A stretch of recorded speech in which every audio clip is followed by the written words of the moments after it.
Welcome to Man Enough. I'm Justin Baldoni. I'm Liz Plank. And I'm Jamie Heath. And what do we do every week here on this show, Liz Plank? We talk to all kinds of different people, artists, thought leaders, actors, authors, right? Friends and family members in some cases about what it means to be a man and their journey towards gender equality. And why are we doing that, Jamie Heath? Because the world is imbalanced and because we need this place to be a lot better than what it is. Man, the world is wonderful in so many ways. You know, I don't want to be one of these naysayers that we're not doing great things. But we know that it needs to look different. And there is inequality all throughout the world. And it will not heal until we do the internal work, until we learn how to let go of our ego, until we champion women, get out of their way. And that's why we're doing this, so that we can, it's therapeutic for us. Yeah. And hopefully for some others, they can learn a thing or two. And if you're just tuning in for the first time, we learn in real time here. So one of the great things about this show is we're not experts. We are human beings, we're people, and we are learning from each other and from our guests every single episode. And we have an incredible guest today, a beautiful young man, Karan Brar. Him and I first met, I'd say probably 4 years ago. We became friends and started talking, and Karan lost tragically his best friend. They were like twins, two peas in a pod. They were brothers. He passed away of a seizure, and he has spent the last few years dedicating his life to serve Cameron and his legacy and his memory. And I just thought it'd be an important conversation to talk about grief and mental health and a lot of things we don't talk about as it relates to masculinity. So please stick around. We will be right back with a beautiful conversation. This is Man Enough.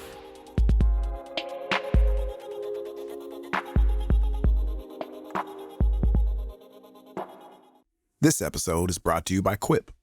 Good health starts with good habits, and Quip makes it easy by delivering all the oral care essentials you need to care for your mouth.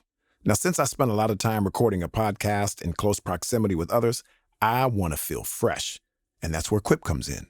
The Quip electric toothbrush is loved by over 7 million mouths, and one of the first electric toothbrushes accepted by the American Dental Association. And it's backed by over tens of thousands of dental professionals. It features a lightweight and sleek design for adults and kids with no wires or a bulky charger to weigh you down. And it's got a built-in 2-minute timer that pulses every 30 seconds to remind you to switch sides and help you to clean your whole mouth evenly. Now that's cool. You can also upgrade your Quip with a new smart motor to do things like earn amazing rewards, get some free refills, products, Target gift cards, and a lot more. And you know what else? Something that's really cool? You can track and improve your brushing with the free Quip app. Quip can also deliver fresh floss, toothpaste, mouthwash, and gum refills every 3 months if you like. And shipping is free, so you can save money and skip the hustle and bustle of in-store shopping. If you go to getquip.com/manenough right now, you'll get your first refill free. That's your first refill free at getquip.com/manenough. Spelled GETQUIP.com/manenough. Quip, the good habits company. Hello and welcome back to the Man Enough podcast. I'm Justin Baldoni. I'm Liz Plank. I'm Jamie Heath. And we got a really, really cool guest today. My man, Karan Brar. What's up, brother? Thank you guys so much for having me on. I feel so honored. I'm so happy that you came. We've been chatting for a while. We met when you were 18, so 4 years ago. Yeah, it's been a minute. I'm sorry, what? 4 years ago you were 18? I know. That was, 20 years ago for me. I know I'm old. You were not 18 20 years ago. Sure. What's the difference? You were 18 longer than that. No, let's just go with 20. Anyways, you're 22. Yes, I'm 22. It's forever ago for me. And I'm so happy for all your success. And I just so appreciate you being here. I know you've had a pretty rough last few years, and I wanted to invite you on to talk about, of course, your life and a little bit of your work, but more who you are in the world and also what you've been through, because I think there's a lot of men out there who could learn, especially young men, learn and appreciate how to process loss and grief because of what you've been doing. And anyways, but we'll get into that in a second. I think Liz Plank has a bio to read. I have so many accomplishments to read. You are an actor. You're a philanthropist. You've starred in a film and television projects for major networks like 20th Century Fox, Netflix, Disney. Your portrayal as Ravi in the Disney Channel series Jessie and Bunked. You were the network's first ever series regular Indian character, which is amazing for you, embarrassing for this country. First of many. You've pushed the boundaries of the channel by sharing your culture, your story with a vast audience of kids and families, and proving to the entertainment industry that it is much more than a cliche. So you sit on the advisory board of Karan Boyce Foundation, an organization dedicated to the life and legacy of your best friend, Karan Boyce, by reducing gun violence and curing epilepsy. Thank you so much for being here with us today. Yeah. Oh my God. There's one thing we left out too. Oh. Director. Oh yes. Boom. How dare you forget that I'm a director? That's We exciting. left out, and that's how we met. So we were both directing episodes of our TV shows. Cool. And they make you go through to this program. This where like they're boot camp, I would It's like say. a boot camp for actors who are directors, even if we've done it before. And we were just hanging out the whole time and getting to know each other. And I was like, this guy is so pure. And then he got to know me, and then he was like, "Oh, Jesus, never mind." Not even a little bit, man. Not Can I ask even you a little question? You the first Indian regular Yes. ever on a series? Yeah, for Disney Channel. Yeah. So what did that feel like? It was definitely a very confusing process for me because at the time, my best friend Karan Boyce and I, we had met in the audition process, and we were auditioning for the same role. And my character Ravi did not exist at the time, so they weirdly brought us in to screen test together. And they were just like, just improvise some stuff to these 11-year-olds. And 11-year-olds, we know Harold method like no other. And we were just like goofing around, and they were like, the head honchos at Disney Channel were like, hire both of them. And the writers were like, okay, so I guess we got to create some characters here. And they created Ravi, who was the first Indian series regular. And we learned that when we were on set, like we were a few episodes in, and my dad was talking to one of the Disney executives and was like, hey, like, have you guys ever had this before? And he had to think for a second, and he was like, no, we've never done this before, which was like a little bit overwhelming at first, because you're like, oh, this is a whole community that I'm representing, and exciting at the same time, because you're like, oh, people will probably identify with my name and my culture and a lot of things that I didn't have when I was a kid. Well, that is no small thing, like For an 11-year-old, nonetheless. But I don't even mean only for you, but yes, for you, but for your children one day when you have them in your life, like that is, we're forever trying to advance civilization. Yeah. How did your dad And feel? that happens through that. Yeah. My dad was, and still is, very, very proud, and I'm very lucky to have Indian parents that are, immigrants who have gone through everything that they've experienced, the intense amount of trauma they've experienced to come to this country, and did not hold me to the standard of being, a doctor or a lawyer or an engineer. They were very open to me exploring, my creativity and what I wanted to do, and try an alternative career path, and also the most unstable career path that you could possibly think of.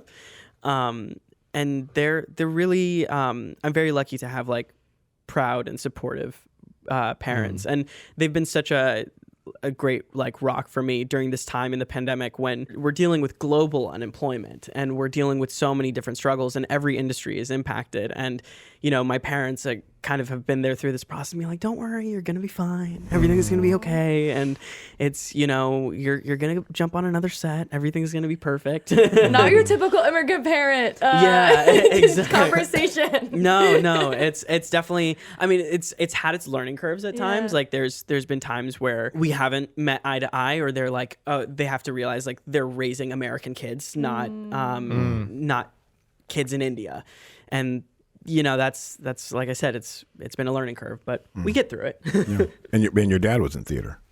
Yes, he was. So my dad, I originally got into acting because at 7, I had this like quarter life crisis.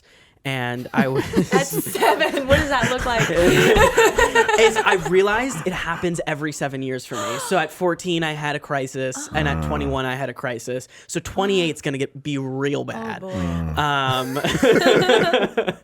But at 7, I was like, what am I gonna do with my life? What is my purpose? Am I going to what am I good at? And because I grew up in a kind of a small town, all the guys just like played sports, and I was like, yes, me, Karan, a manly man, I should play sports. And I am incredibly uncoordinated. Quickly learned it wasn't for me. And then my dad was like, I used to take some acting classes back in India. Do you want to try it out? And I was like, sure, why not? What have I got to lose? I'm 7. The normal thought process of a 7-year-old. Yeah, exactly. While also, balancing my checkbook at the same time, classic 7-year-old stuff. No, but I tried an acting class, and it just snowballed from there. I really liked it. I was like, I guess this is something I do on the weekends just for fun. And then I was like, I guess I should get an agent because all my friends have agents. And my parents were like, sure, why not? Like, we'll do that. And booked a commercial, then booked a job, and then so on and so forth. And now I'm in LA following my dreams. Beautiful. You are listening to the Man Enough podcast. We will be right back. This episode is brought to you by Brooklinen. You know as well as I do that it's been a long, tough couple of years, right? You deserve rest. You deserve relaxation. You deserve comfort. So I say, make comfort a top priority this season. And who's more of an expert in comfort than Brooklinen? Let me tell you, one of the things that makes my day is coming home and jumping into my Brooklinen robe. I mean, I still got to play with the kids, cook and clean up and all of that. But at least it's done in comfort and style at a reasonable price, thanks to Brooklinen. Did you know that they specifically started their company to create beautiful, high-quality home essentials that don't cost an arm and a leg? And yet still, they got buttery soft and breathable sheets, plush and absorbent towels, cozy robes like the one I mentioned before, and cozy loungewear you'll want to put on and never take off. They're so confident in their core products that they come with a 365-day warranty. And fans are confident too, because they have written over 75,000 5-star reviews, and they're still coming in. So give yourself the comfort that you deserve and get it for less at Brooklinen. Go to brooklinen.com and use promo code MANENOUGH to get $20 off with a minimum purchase of $100. That's BROOKLINEN.com and enter promo code MANENOUGH for $20 off with a minimum purchase of $100. That's brooklinen.com, promo code MANENOUGH. All right. Welcome back to the Man Enough podcast. All right, so we skipped over the first question, but we're going to ask you the normal first question we ask on this show because we like to go deep right off the bat. Yes. Which is, when was the last time you didn't feel enough? Ooh, when I didn't feel enough. Right after my best friend died. I didn't think I was... In 2019, my life just was falling apart and did fall apart because of that, but I didn't feel like I could be enough for everyone around me. And I didn't think I was grieving enough. I didn't think I was being a man enough. I wasn't I didn't feel like I was reaching any bar that I was supposed to. And that kind of progressed up until 2020, until I finally took a break and was like, I need to focus on my mental health and I need to focus on figuring out who Karan is and what that means to like piece him back together, even if the picture looks a little bit sloppy. I've never heard that grieving enough. That's the first time I think I've thought about that. Yeah, I think we have so many expectations around grief, but it's one of those things that we don't discuss as a society enough because it's so taboo. It's so uncomfortable. It's so fragile. And it's this thing that invades your life very suddenly, and no one's equipped to handle it. And so you're constantly going between I'm grieving too much to I'm not grieving enough. What am I supposed to be feeling? This is what I am feeling. And you're constantly, whatever spectrum there is of emotions, you're constantly just bouncing back and forth, back and forth, back and forth to every different corner. And you can never find stability for those first few weeks. It's very destabilizing. Had you ever had any loss or anybody you love pass away before I your best friend died? But it's kind of twofold, because I had experienced loss within the Indian community simply through, the loss of my grandparents, which I think is more of like a natural thing that parents go through, whereas the loss of a child or the loss of someone who's young feels like, funny enough, Dove Cameron said this. She said this after Cameron died. She said, it feels like the universe broke a rule. And I feel like when someone loses a child, it feels like the universe breaks a rule. And when I had lost my grandparents, it felt like the natural progression of life. Like I knew what was going to happen. I knew it was time. But also, Indians and Easterners in general grieve very differently than Westerners, from what I realized. And I had never experienced a Western funeral, and I didn't know that process at all. So immediately I was like, what are my responsibilities? What do I need to do? What do I wear? Like, I don't, from what I've seen about funerals and loss and grief in Western culture has only been through television and entertainment. And is that really what it's like in when it's actually happening? So it was a whole new learning experience from experiencing grief so intensely at such a young age, but for the first time in Western culture. So there's a lot of things tied to it. And grief is so gendered. Like we really don't talk a lot about that. For the book that I wrote, I interviewed this amazing activist and author, Thomas Page McBee, who is trans, and he talked about transitioning and becoming a man, and how differently people treated him when he was a man. And the way that it really came through for him was when his mother passed away, and people didn't ask him, "How are you?" They asked him what he was going to do. Yeah. Right? Like, it's Action like, do you based. have the funeral set up? Do you know what you're going to wear? Do you know, about the will? Like, all of the sort of logistics of death and of grief were asked to him, but how he was doing wasn't, at all, or how he, the sort of being part just didn't even make it through any of the questions. And he said, "No one touched me." Yeah. How was your experience of grief? And do you see the way that masculinity made it harder or changed it for you? I think one of the trickiest things about loss and grief is that it's one of those things in life that shifts your life on its axis so suddenly. If you were to book a job that's like, great, you're going to be working from China. Like, okay, you've got 3 weeks of cushion room to like pack your bags and stuff like that, and maybe adjust to a different culture. But when it comes to loss or grief, your life just shifts within seconds. And with that comes shock, and from shock, I like to say that grief puts you in your worst self, and from that, you go into gender roles, just typical gender roles. So I immediately was like, okay, I will look to the men to figure out what to do, and I will look to the women for nurturing and comfort. And I realized I was doing that in the middle of my grieving process. And the funny thing is, no one knows what they're doing when they're grieving. Everyone's kind of just trying to figure it out. But you're absolutely right, because you're so flung into your worst self. You go into your these binaries that you have constructed in your head around what a man does and what a woman does.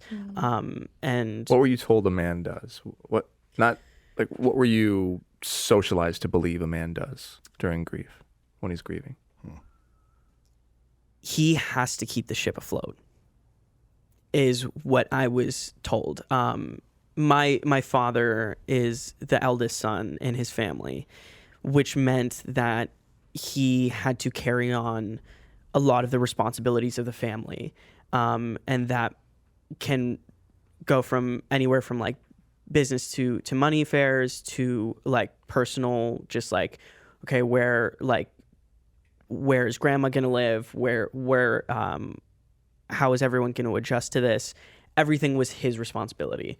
And so at the same time, for me, I immediately had that, I don't know if it was toxic, but I just felt that inherent responsibility that everything was my responsibility, that I need to step up to the plate, and I needed to take care of everything and everyone. And because of that, I constantly felt like I wasn't enough.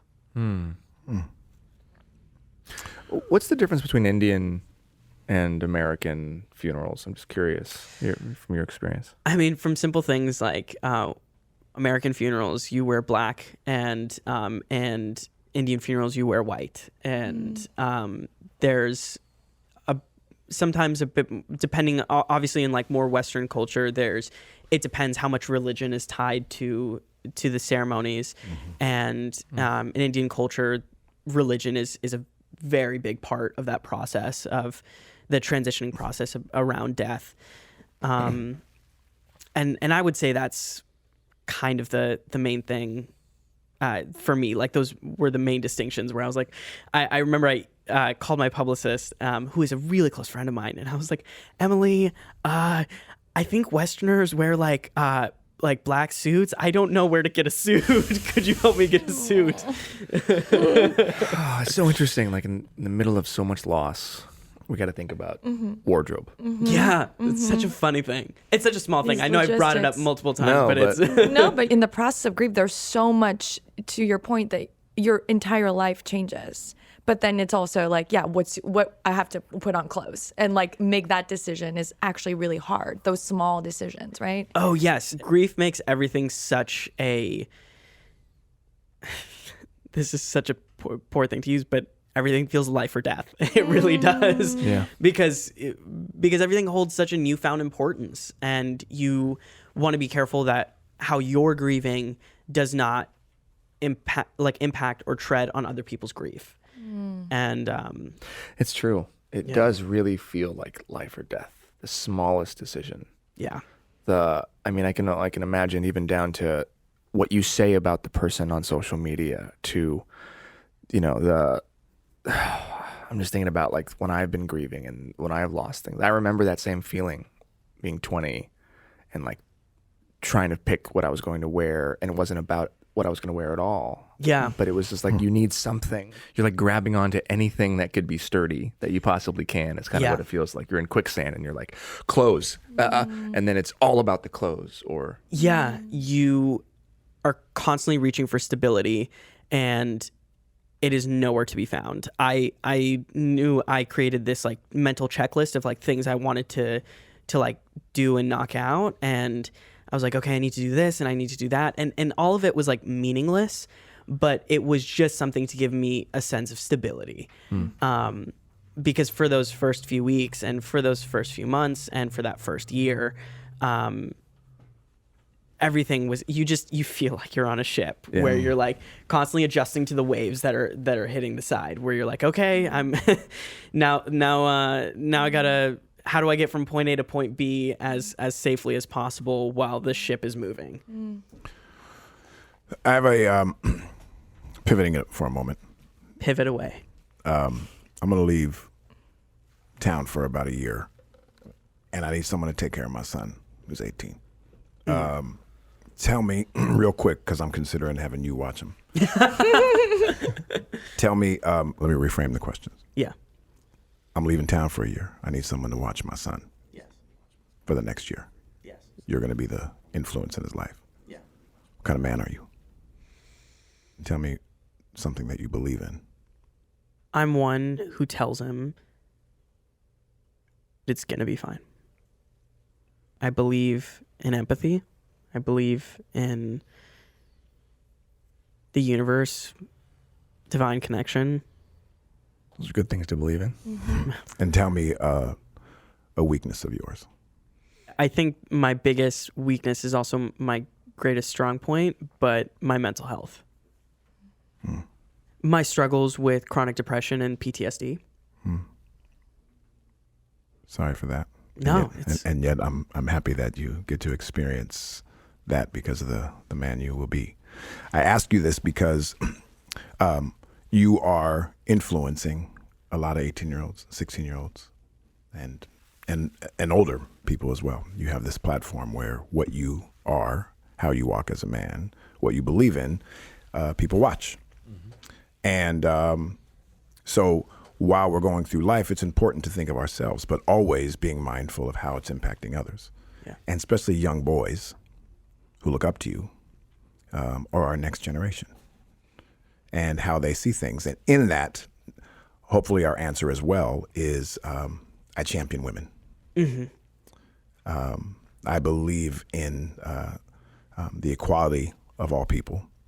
And also, not only do I believe in it, but I'm going to be proactive in my words and in my choices so that when you're watching my son for that year, when I come back, he has a better sense of those things. Yeah. Along with the answers that you gave, which are beautiful. And I would hope that you would share with him. I was about to say, I was like,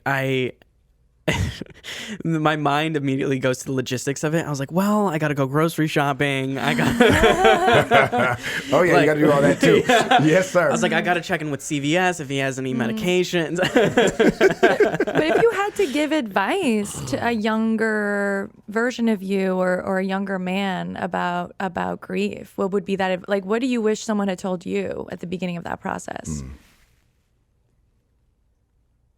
You're doing it right. You're doing it all right. Just trust yourself. I spent so much time questioning my friends, being like, am I doing this right? This feels wrong. I don't know what I'm doing. What would Cameron want? What do I want? What does his family want? What does my family want? And all of this pressure led to me just constantly feeling confused. And I had to keep reminding myself that whatever I did, whether I sit there and I regret it now or I cringe at it now, whatever I might have done, it was all what I needed to do to process and to heal. And I'm grateful for those experiences. Well, we've talked about grief, but let's talk about the friendship. So what was your friendship like with Cameron? Tell us about Cameron. Cameron was, pardon my French, but he was fucking awesome, man. He was a great guy. Like I said, we met when we were auditioning for the same role, and when we booked it, we immediately kind of just clung on to each other.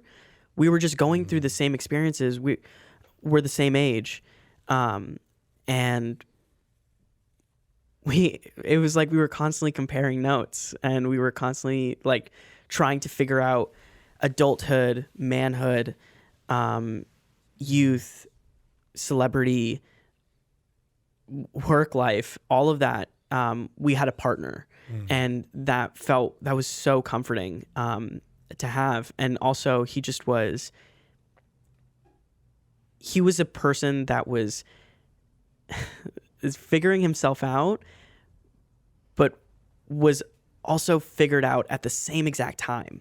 He existed in this weird non-binary where he was comfortable with like exploring to whoever he was going to be, and comfortable seeing wherever life takes him. But at the same time, as I was someone who was struggling with my mental health and trying to figure out who I was, and was constantly pestering myself with questions that needed answers and had deadlines, he was the opposite. He was someone who did not worry about like needing about having questions. He was fine with questions lingering or not having answers, and that was a very comforting force. And I was just lucky to have a partner in crime and have someone who I could go through life with, and tying it into the podcast, but also like navigate manhood with, and figuring out like, what does it mean to be a man? And what did that look like for you guys? A lot of late night conversations. I don't know how, after 8 years of friendship, a majority of that being spent we would spend 5 days a week on set, and then we would spend the 6th day over at each other's houses. We spending so many years together. We would still like spend time in each other's dressing rooms just talking for hours on our breaks, or when we would sometimes, like, I remember one specific night where we went out to a party and I had to drop him home late at night, and it's almost like 1 a.m, and his mom comes out of the house, and his mom goes, "Boys, what are you doing? I saw your location and you're like just outside of the house." And I was like, "What are they doing?" And Cameron goes, We're talking about life, Mom. I'll be right in, I promise." And that's what I remember most about Cameron too, is just all of our late night conversations. And when we moved in together, we like, I have so many of those of us just like sitting on the couch and being like, "Well, this is what I think, and what do you think?" And piecing it, like trying to piece life together. And what's something that Cameron taught you about manhood that you're going to keep with you? Mm-hmm. No one else can define the parameters of manhood other than myself. Wow, what a smart guy. Yeah. And he was someone that didn't impose his beliefs on other people, and he didn't let other people's beliefs be imposed on him. And he was kind of like, this is how I want to live my life, and this is how I want to enjoy it, and this is how I believe I should be as a man. And if that doesn't meet someone else's qualifications, then that's fine, but it meets mine, and that's all that matters. I think I learned vulnerability most from Cameron. Because we were so open and honest with each other. And that extended out to the rest of our friend group, but we would always say there's no secrets in this friend group. Like we told each other everything. There was never anything embarrassing for us to talk about. It was always all out in the open. You're so blessed. Yeah. I have something to challenge you on now. Hit me with it. You don't have to challenge all of our guests, Jamie. I'm just saying. I Sometimes love a good challenge. I love a good challenge. I know. I'm sorry. Because I love what you're saying. And then there's something about it that worries me. Not for you, but the concept. If we are left to our own devices, we all have this higher nature and lower nature. Mm-hmm. If we are left to only live for myself and what I determine is a good man, then that could be muddled with a lot of lower nature stuff. And if everyone lived like that, it'd be chaos, right? Yeah. You'd have some people that think this is the right way to live. So we have to always operate from our higher nature. For those of us that have a spiritual relationship with God or whatever it may be, that we always defer to that rather than what I think I want. Yeah. The way that I know how to do that is to look to other people that I admire, other men, women, of course, as well. See what motivates them, see the adjustments they make, because otherwise their choices individually, living with that, would cause so much more grief, I think. So what I do think we need is men who are listening to this and when we have this conversation is, all right, you've been left to yourself, but now when do we put our ego aside and now do something that's greater than for myself, that's for all of humanity? And the only way to do that, I believe, is to stay in touch with our higher nature and have something guide us. It's not about, imposing my beliefs on you, as you had said. That was something that was sweet about Cameron, that he lived for himself. But we also have to always be mindful that we cannot trust our own intuition all the time, or instincts, because our instincts is also animalistic. Yeah. So we need to combine those things with spiritual guidance. So as someone who has an 18-year-old who's going to be 4 years your age, I'm constantly reminding him of that. Yeah, man, walk with your walk, stand in who you are, and put your ego down. Yeah. Right? And also look to other things to help guide you. Not to outside media, things of that nature, but other people and spiritual concepts that will help elevate you. So It's not that I'm challenging you. I'm actually not saying something different than what you're saying, but just for us to be mindful of that. Yeah, I couldn't agree more. Left to your own devices, we're kind of just running in circles.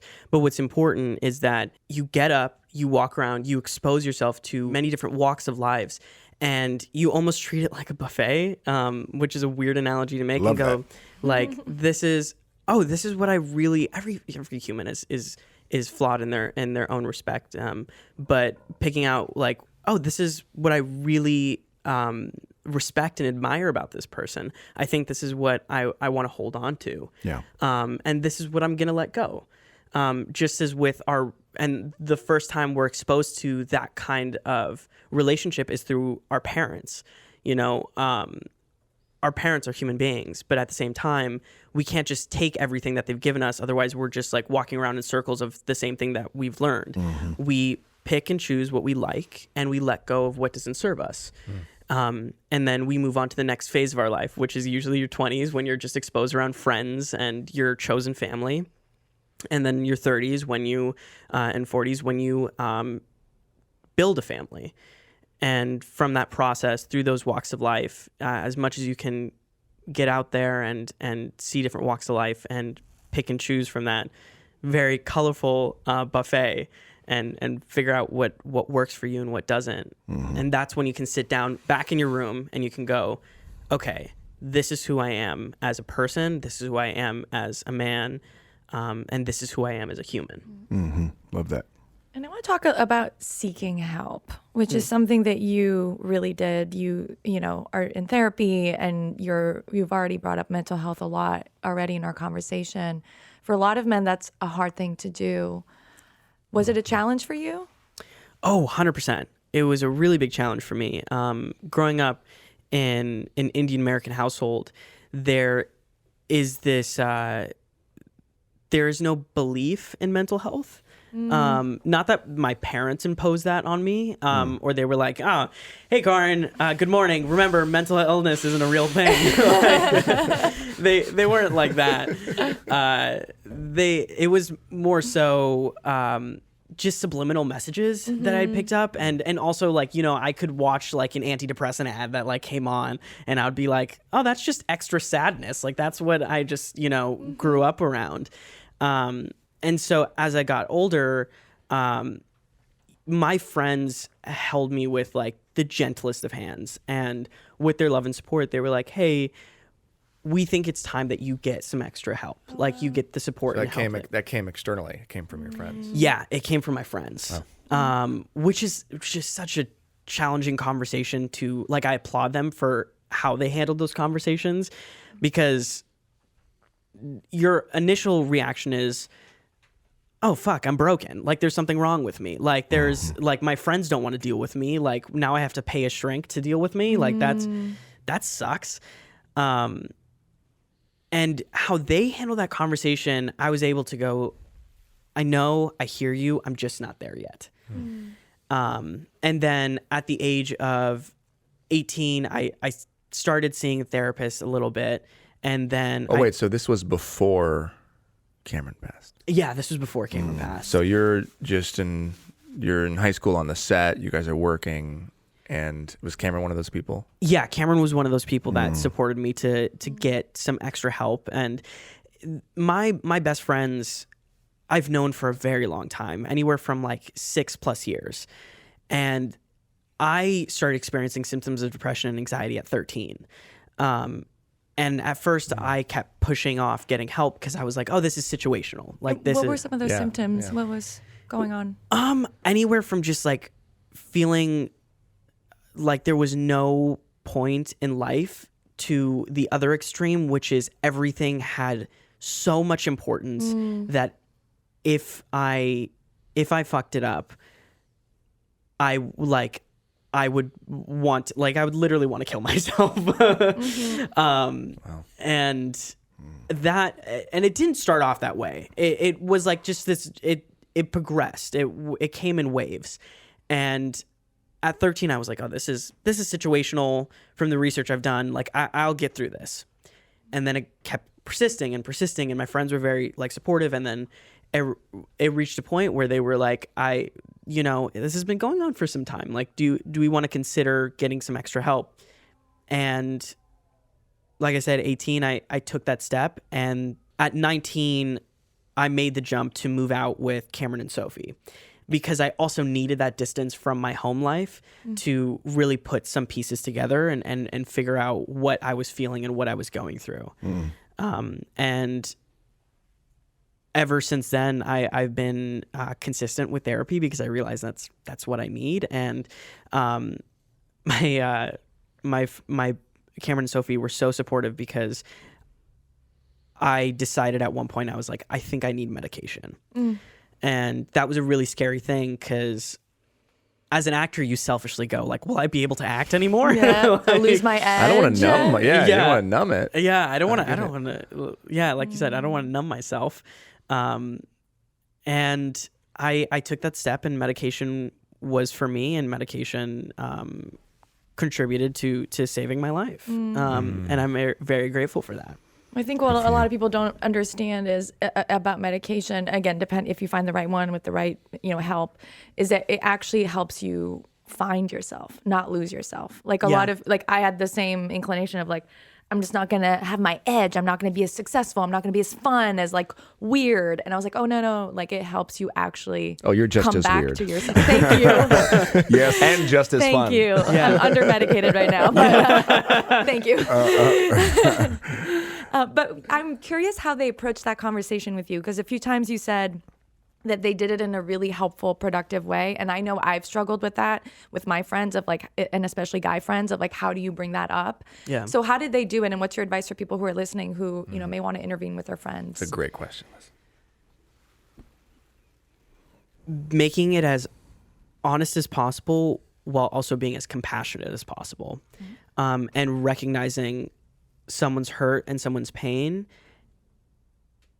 and trying to explain, like, I'm just trying to lead you to water. I'm not trying to abandon you. I'm just trying to help you get to water. And that's what helped a lot, is because I always had the security that I had this deep fear in a lot of my relationships, and that everyone would leave me. So I always kept one foot out the door. And I was like, my friends were always afraid that Karan's going to run off to New York. He's going to do that one day. Like I think they were always a little bit on edge about that. But they would always reassure me that like, we are not going anywhere. Like, we're not trying to abandon you. We're not trying to dump you onto someone else. And you are not a burden to us. You are just someone we love, and we just want to see you take better care of yourself. And from losing Cameron, the one thing I've made it a point for myself to a point I've made is I'm going to do the best job that I can taking care of myself, because Sophie, my friend Sarah, Zoe, and Nolan have spent so much time taking care of me. And I was like, I'm ready to take care of myself. And I've been focused on that ever since. Wonderful. So we're here in Wayfarer Studios, and I built this company essentially making art that tackles grief and that tackles death. Because what's bigger in life, right? And I started doing this documentary series 10 years ago, probably around the time when you got your show, called My Last Days, where I would travel the country and I'd tell the stories of these amazing young people who were living with a chronic or terminal illness. And so, we have our 5 Feet Apart poster right here. That was inspired by my friend Claire Wineland, who had cystic fibrosis, and that's the guitar from Clouds. About Zach Sobiak, who was 17 with osteosarcoma. And one of the constant themes from years and years of working with these young people was they kept telling me that nobody talks about death. Nobody talks about illness or sickness, especially in high school. And for folks with these chronic and terminal illnesses, they often felt super alone because it made people really awkward to talk about. And now, oftentimes, you don't experience what you experience at such a young age. You don't experience your best friend or somebody you love suddenly or tragically dying. Very few people experience chronic or terminal illnesses in high school. But the theme of it all is our perceived immortality. And I'm just wondering, as you guys were in high school, because he suffered from seizures, right? Yeah, so Cameron had epilepsy. Yeah, he had epilepsy. Did you guys have conversations about his illness, about death, about the possibility of it? Was he afraid of it? Were you afraid of it? I'm just curious if that was ever a part of your guys' discussions, because you were so close. And I'm assuming you saw him have a seizure at one point or another, or maybe not. Yeah, I was there when he had his first seizure. Okay. So Sophie and I were like with him throughout his entire journey with epilepsy. And the thing that brings me most regret is I wish we had more conversations about it. But at the same time, the conversation around epilepsy on a societal level is just not one that's had properly. What do you mean? It's a lot of the time it's like, hey, you have one seizure. That's okay. That's kind of weird. If you have two seizures, then you're epileptic. We're going to throw some medication at your way. And, yeah, that's about it. And no one tells you, like, how Cameron died is the name just really paints the picture of what it's like in the epilepsy world. He died from SUDEP, which that name means sudden unexpected death in epilepsy. Doctors have no idea why or how. They just know that someone with epilepsy can just die suddenly for no reason. And that was the best that we could do was we didn't want to suffocate Cameron. We didn't want to make him feel like we were constantly watching him being like, oh, you better stay on top of this or whatever. He understood the importance that he held in our lives and vice versa, the importance that we held in his life. And from that, he took very good care of himself. He was on top of his medications. That boy was drinking so much fucking coconut water. Like he was staying hydrated. Yes. Like he was taking care of himself. He was doing everything right. And those were the conversations that we had, which was, okay, this happened the first time. That was scary. Second and third time, this is getting really scary. And you were there for each of them, or? Several of them I was there for. I was around in the general area, but not all of them. What was that first one like? It was terrifying. It was I thought he was gonna die, because we didn't know what it was. I didn't know he was. I'd never seen a seizure before. And thankfully, Cameron's parents were there and really, his mom is a social worker, so she was just a great comforting support. But, we took the necessary steps. Yeah. Like his parents took him to a doctor, made sure he got on medication, did what he needed to do, and in that process, he learned how to take care of himself properly and make sure he did the best that he could to avoid having another seizure. And unfortunately, that wasn't enough. And after that first one, you guys never got into it, fear of death. What happens when we die? Like, never, not even really thinking that would be would ever happen because of kind of what you said about the way that epilepsy is handled. Yeah, it's interesting because after Cameron died, a lot of people came out of the woodworks and was just like, I can die from this, which was really a scary conversation for a lot of families to have. But no, we didn't really. The main part of that conversation that we focused on was, I love you, I care about you, I know you love me, and I know you care about me, and it's important that you take care of yourself. And that's how we handled those conversations. It wasn't so much I'm scared you're going to die. What happens if you die? I think those things we unfortunately avoided, but also reasonably avoided. Yeah. Like, I'm going to have conversations about like my parents have conversations about death and loss with me, because, you know, as they get older, they're like, hey, here are things that you should know. Here's who to call for the life insurance policy. Wow, so your parents have those conversations with you? Yeah, they have those conversations with me, which I do appreciate, because I'm someone, as you can tell, that really likes to prepare. And it feels really taboo in friendships to go, hey, what happens if you die? Yeah. It feels like a taboo Yeah, thing. no, for sure. It's just a conversation for all of us that we push so far into the future, especially as young people, because we have our whole lives. I guess we're older millennials now, but you have your whole same age. you have your whole life ahead of you, and it's not something that you actively think about until you have to. What do you think happens when we die?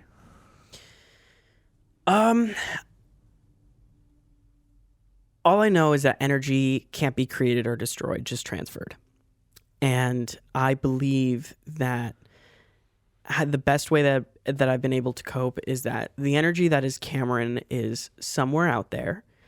And if his consciousness does transcend, it reaches...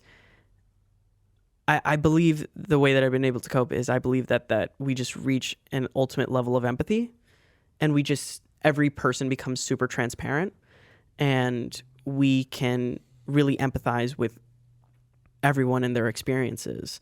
And I think it's a beautiful but also kind of a sad experience, and that's what I like to think he views me as. Do you ever feel him or have dreams about him? Or Tons of dreams, which is that's emotionally exhausting, because you're just like, depending on the context of them. I was recently talking to this with a friend, but for me, the challenging thing is I know the facts of the situation, which is Cameron has died, yet he's there right in front of me. So it's a really confusing thing to navigate inside of a dream. And then I wake up and then I'm like, oh, well, I didn't feel like I got any sleep. I felt like I was dealing with another one of my quarter life crises. But there's times where, and maybe my mind is reaching for answers, but there's moments where I'm like, okay, he's still there. Like I just little moments where we would have lunch, and we'd always get these like plastic forks, and Cameron would always break his plastic fork by accident, and he would always complain. He's like, these damn forks. And it was like the day after Cameron had died, and we hadn't eaten anything. My friends were like, okay, we need to go out. Like just grab some food and eat. And the only time this has ever happened in my entire life, my plastic fork broke. And I was just like, got the chills. And I was like, okay, he's there. I know that if he has any control in the situation, he would not leave my side. Can I offer you my view, my personal perspective Please, I would love that. On what happens? So Jamie and I are Baha'is in the Baha'i faith, and what we're told is that for every physical law in the universe, there's a spiritual counterpart. Basically, God's like, hey, guys, it's not that complicated. So to understand death, we're told to look at birth, and that birth and death are the same. So in birth, when you're conceived, you're in a womb, you have your perfect environment, you're developing all the things you need to develop, your eyes and arms and legs and ears. But everything that you're developing in the womb, you don't need for the womb, right? All your eyes and arms and ears and legs, you don't need those things for the womb. You need them for where you're going next.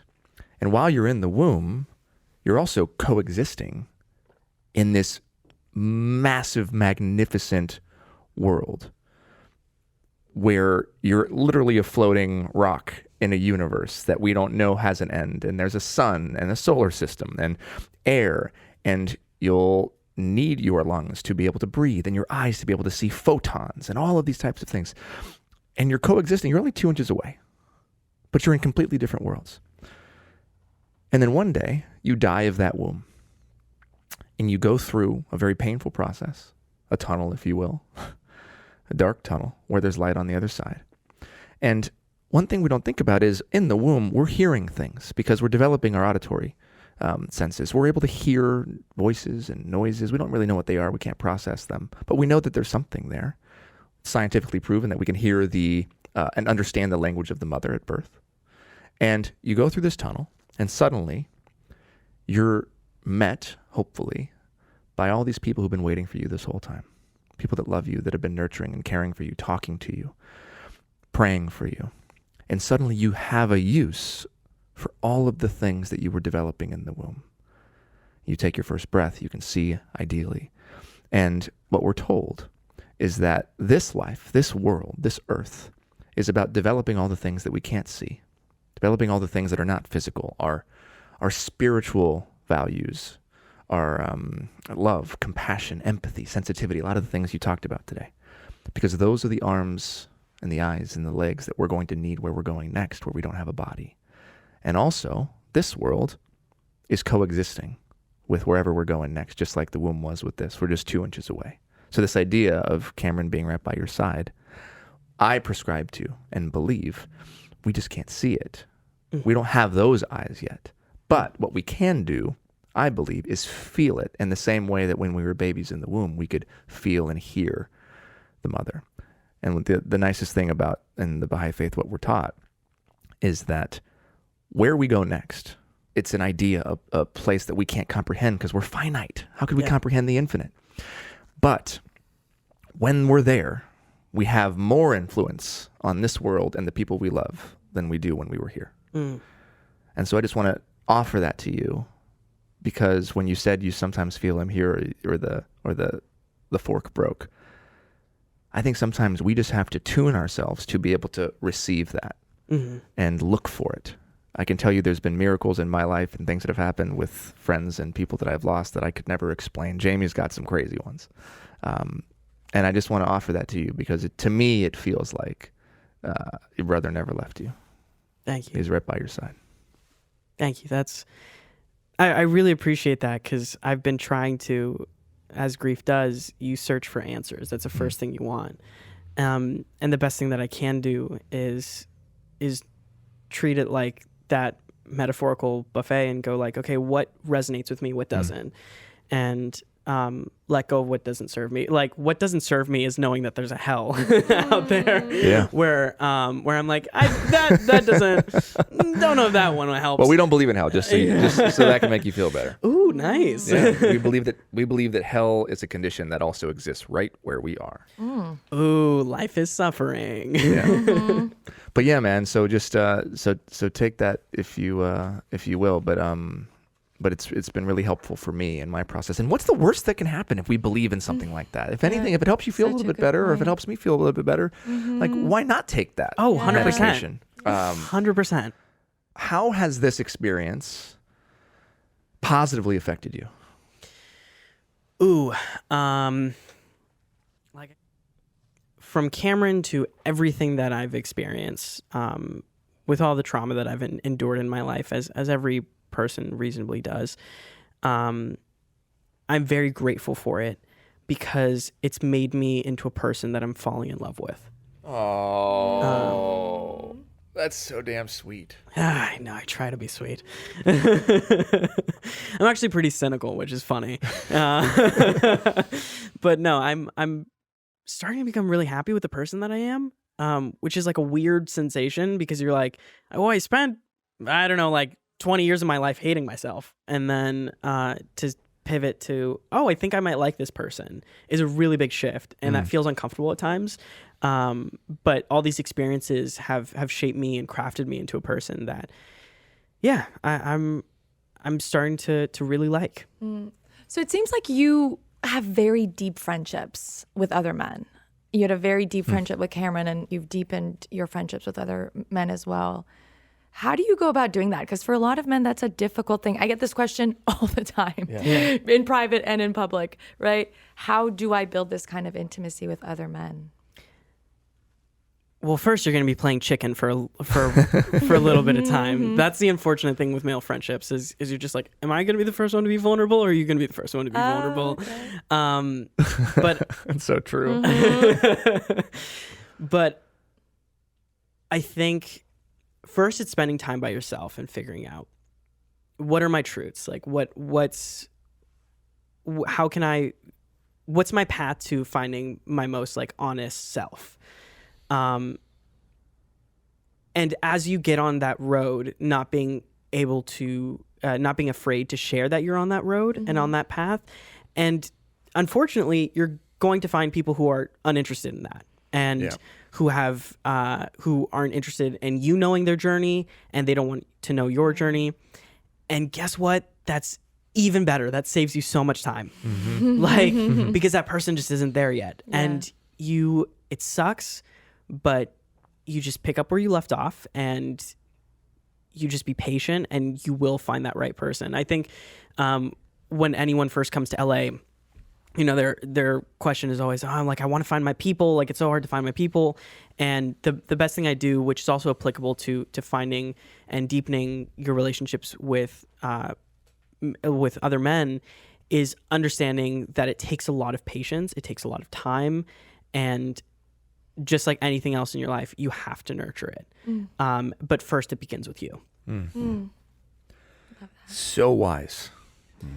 So wise. My And as parents men- would say otherwise. They'd be like, this kid. When you're ready, we'll come back and talk about your parents. Yeah. No, it's so smart, because I know personally, oftentimes you want to just jump in and try to rip the Band-Aid off, but you can't. It's almost like I've felt paralyzed at times with other men when I'm like, oh, I want to say something, or I want to share how I'm feeling, but I just put up this facade, this fake armor just like boop, pops on, and then I can't, and then I'm just like, so like sports and weather, you know. It even happens with me and men. I feel it with my friendships. I have a lot of male friends that just give me the worst response when I share something that's really deep, even though I've been vulnerable in the past. I'm like, Wait, give me one response. An example. Example. Oh my God. It's like I'll come with, let's say, I just, saw this thing my ex-boyfriend said on, somewhere, and it really hurt me because it's like, you shouldn't take that personally. It's like an trying to help me, an invalidation of my feelings.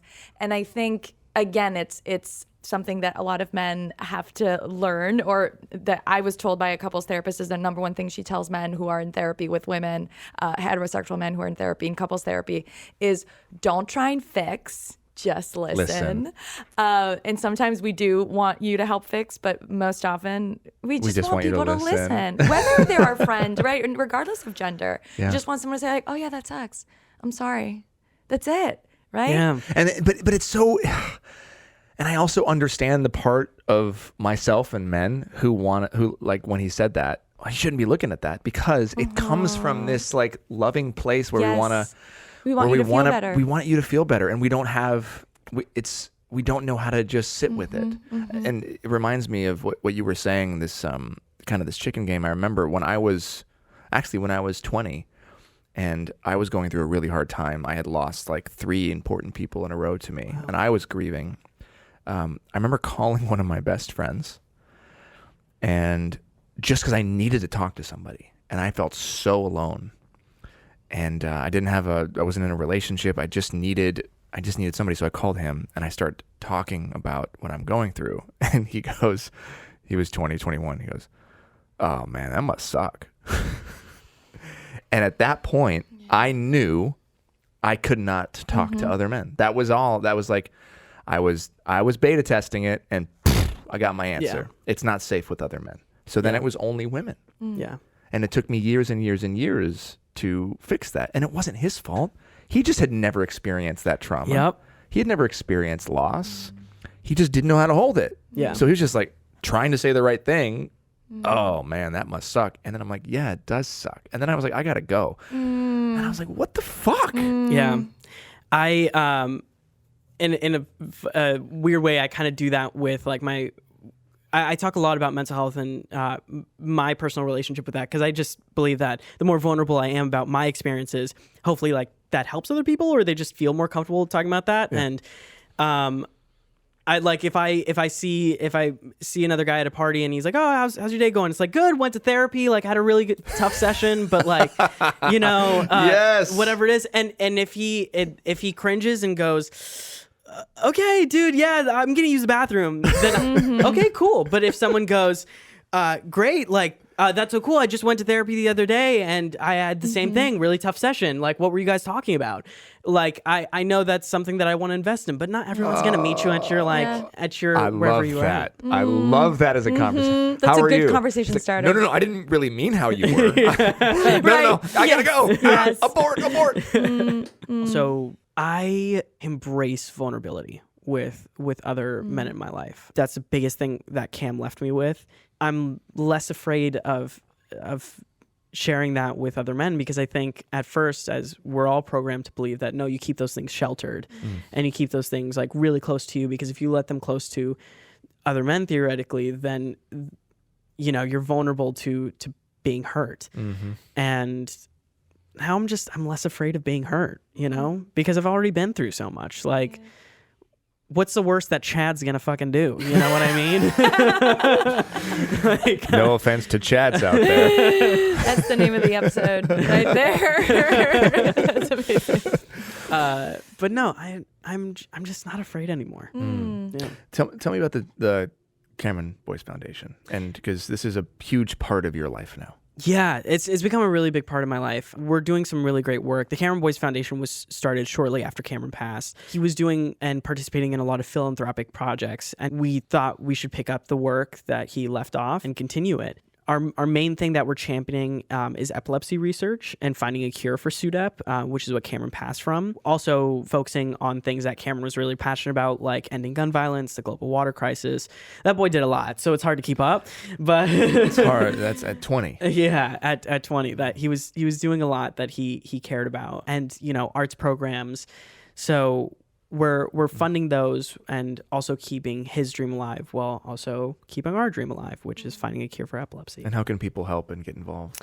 Spreading the word, following us, donating, or buying our merch. Anything, $1 goes a really long way. And the crazy thing is, we just reached $1 million in donations. Oh, that's amazing. Yeah, it's a really big milestone, and a majority of that is from like less than like $5 donations from people.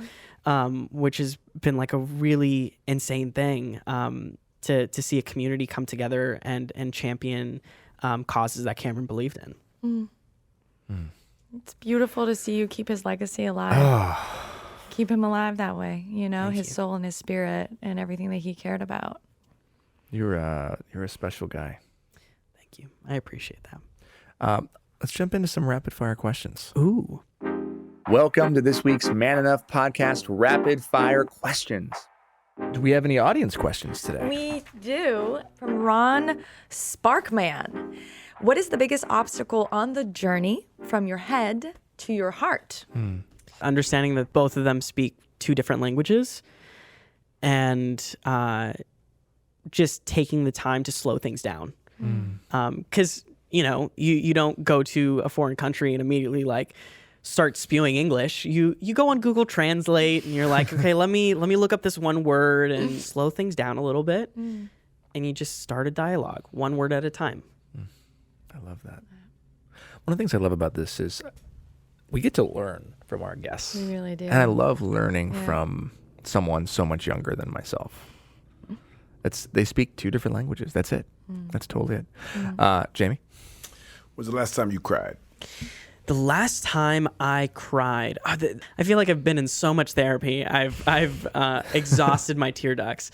The last time I really cried was like over, I want to say like 3 or 4 months ago, and just going through life stuff and just feeling really stressed. And yeah, it was good. I was just like, there was a part of me that was like, yay, I'm crying. This is healthy. Like, I haven't done this in years. I feel the same thing. Yeah. It's like you start crying, and then the part of your brain's like, yay, you're doing it. Exactly. Yeah, that's true. And then the actor side of you goes, wait, but hold on to this. To this. What's the feeling? What does this feel like? Save this for the work. All right, you have you got a time machine. Yes. And you can go back and spend a moment with your 8, 9, 10-year-old self. What do you want to say to yourself? I'm sorry. I'm such a broken record. I would say I'm sorry, but it's going to be fine. And now you can time travel to the future. You're a ghost at your own funeral. You're kicking it with your boy Cameron. And you guys are laughing and making jokes, and you're watching all the people that you love in your life talking about you. What do you hope is said about you and the way that you move through the world as a man?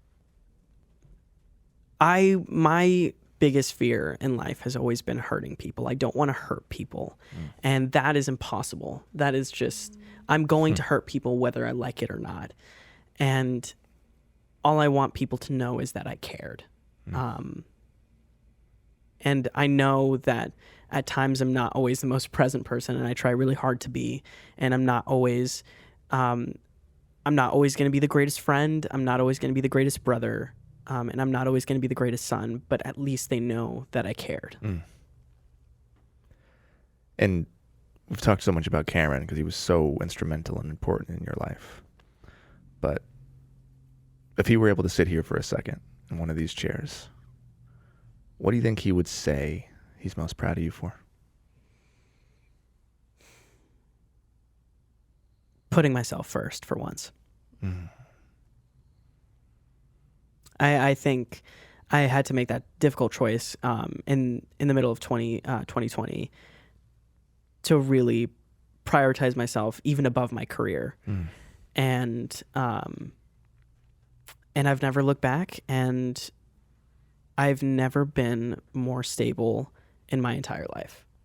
And I know stable isn't usually the word that people go for. They usually go for like, I've never felt more happy or joyful or whatever. But stability is something that I've craved mentally for a really long time, and it's finally found me. You found it? Yeah. When's the last time that you apologized? When's the last time I apologized? I had a really bad problem with apologizing when I was younger, and now I'm getting better about it. But I think the last time I apologized. Oh, this is gonna reveal how LA I am. Was calling my agent and going, I'm sorry, but like, did I book that role or did I not? You gotta let me know. That's so LA, but yeah. And now, final question. What do you think it means to be man enough? Trust. That's what it means. It just means trust. Trusting the universe, trusting your siblings, trusting your friends, trusting yourself. I want to tell you, my brother, are man enough. And I appreciate you being here so much. No, I want to talk to you from the heart, my man. I appreciate you really that. are. And thank you for being here. And I think I hope and I believe it's going to speak to a lot of people who maybe are feeling like you've been feeling and alone and trying to find a right way to grieve, and there is no right way. You're doing it just the way you're supposed to. Thank you, my friend. We will be right back. This is Man Enough.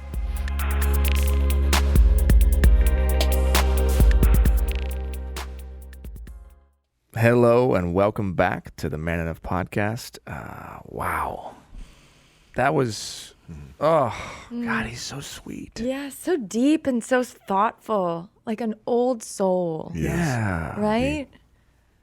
Sweet, sweet dude right there. So much to share, and he's already learned so much. Grief and masculinity is just something we really, really never talk about. No. Or I wish I could hear more men talk about. And it's funny, that was one of the things, and I'm sure you felt this way too after your book came out, but I finished the book, And then it hit me one night. Oh my God, I didn't write about grief.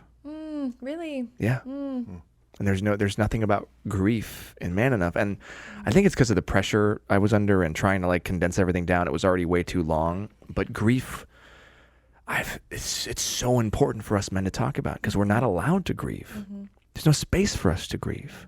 We're just supposed to be okay because we're impenetrable and impermeable. What do you think, man? I was happy to see a young brother be all right with being vulnerable. And,